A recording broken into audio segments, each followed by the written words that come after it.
Në krahasim me atë që ka ndërtuam në ato nga 45-a deri në 85-ën. Mbas 85-ën mbrapa nuk u ndërtuam asgjë, filloi të prishej, çka ta rroi gjithçka. Po për 40 vjet. Çfarë ndërtua për 40 vjet? U prish për 25 vite. Në aspektin e të gjitha të thash, por normalisht që pati edhe dëme të mëdha. Një nga dëmet të mëdha për cilat unë them që Enver Hoxha dhe sistemi i tij dhe pikërisht Enver Hoxha duhet mbajë përgjegjësi, është vrasja e patriotëve të luftës.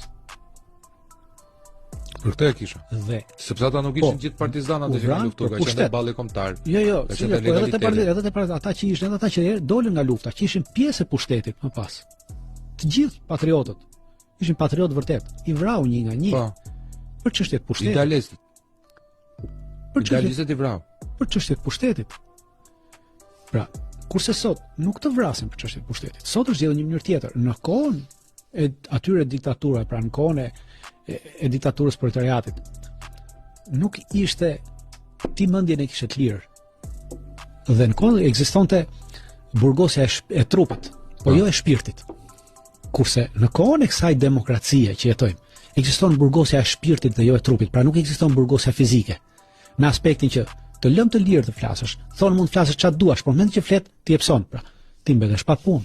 Ti nuk të hapin deri në asnjë universitet, ti nuk të regjistrojnë askund, ti nuk mund të shkosh dot askund, ti nuk lejohet të lëvizësh. Dhe këtë e pson shpirti. Dhe në këtë mënyrë këta të kanë sulmuar shpirtin, po të kanë lënë fizikisht lirë. Pra këtu kemi ndryshimin. Në atë Ky episod u mundësua nga Red and Black Motors, Stone On Flow, Stax Consulting, Eden Decor dhe Stacioni Librarisë.